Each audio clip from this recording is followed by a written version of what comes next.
Yung sa dialogue, yung Bureau of Fisheries and Aquatic Resources, of course, tinake up nila kung ano yung maibibigay ng ahensya na tulong at proyekto para matulungan yung ating mangingisda.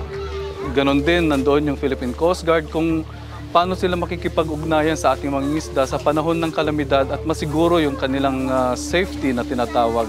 Nandoon yung Philippine Maritime Police Group upang ipahiwatig din yung mga batas na kailangan ding sundin ng ating mga mangingisda habang sila nasa karagatan. At nakasama din po natin yung local government unit at sila rin nagpahatid ng kanilang mga ginagawang kampanya at mga proyekto para sa ating mga kababayan. And of course, yung Philippine Navy po ay nandyan po upang malaman din po namin kung ano rin yung tulong na may bibigay namin sa ating mga kababayang mangingisda, lalong-lalo na pag sila'y nasa malawak na nakaragatan. Kasi kami po sa Navy, kami po yung may kakayahan upang tulungan sila sa panahon ng kalamidad, lalo na pag sila ay nasa malayong parte na ng ating karagatan. Ay, napaka-importante ito kasi sa ngayon, yung agency na ang lumapit sa amin, yung government agency, hindi na yung piskador ang pumunta sa kanila, sila ang lumapit sa amin na nagbigay ng lecture. So, napakaganda lahat ng mga questions nila. Nasagot naman ng ating mga national agencies, yung mga representative nila. Unang-una, ang Philippine Coast Guard.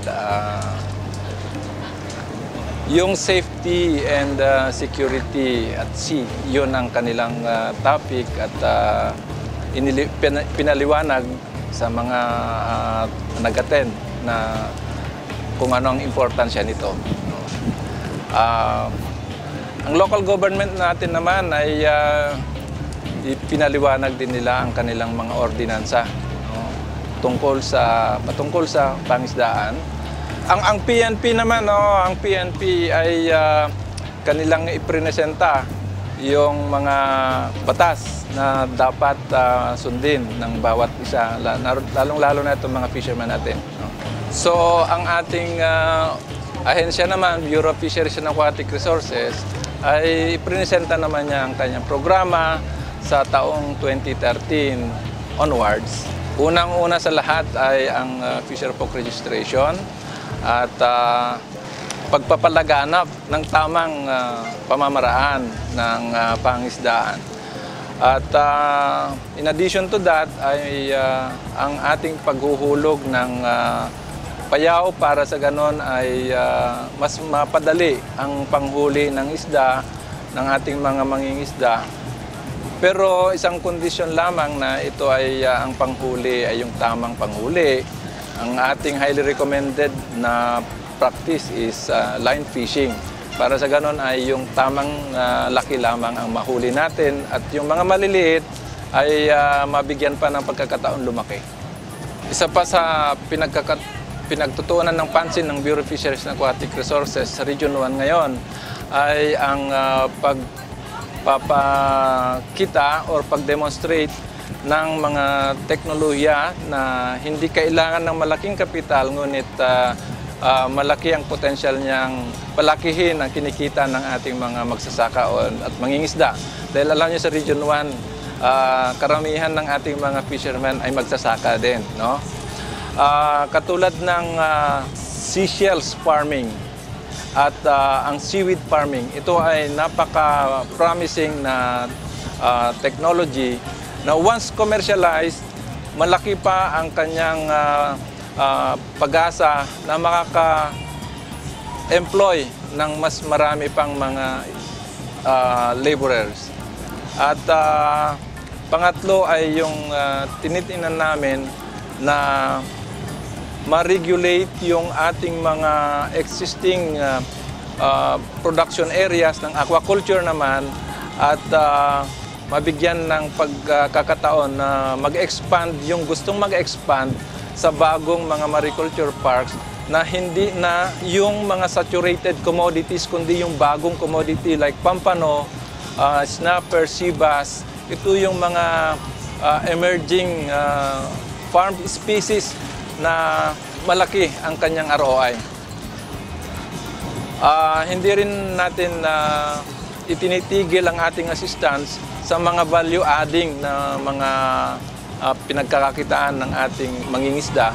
So, all in all, pag titingnan natin dito, ang production at saka yung kanyang job-generating potential ay ating binabalanse.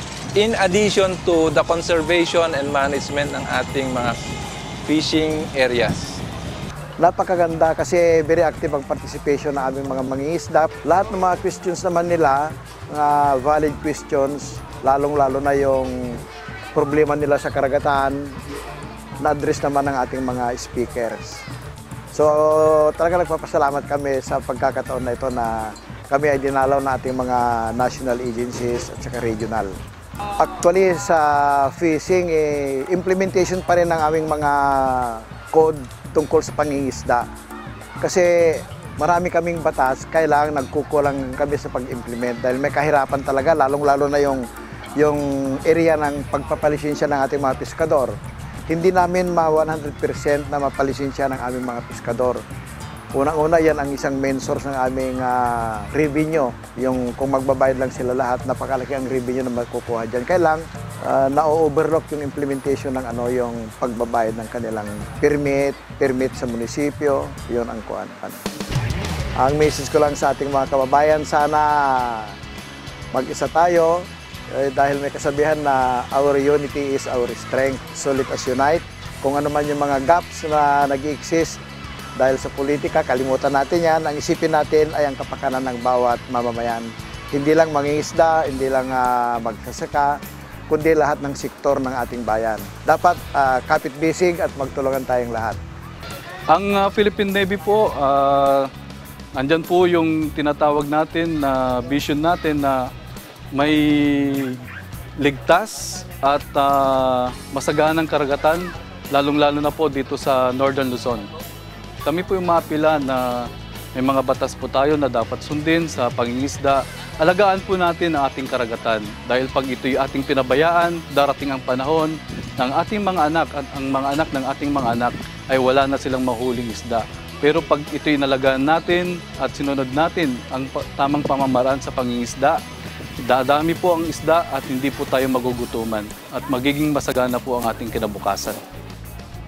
Well, unang-una ang ating local government unit ay pagbigyan ng pagkakataon na umusbong ang industriya ng pangisdaan sa kanilang lugar.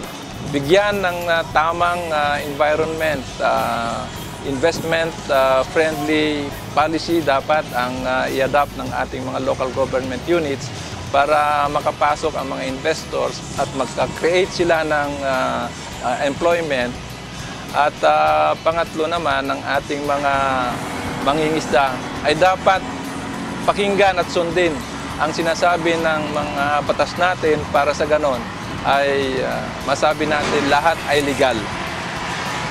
Ang isang progresibong nasyon ay hindi gawa lamang ng gobyerno, kundi ang pakikipagtulungan ng lahat ng organisasyon, individual, at ahensya ng gobyerno para sa ganon ay mapabilis ang progreso ng isang nasyon.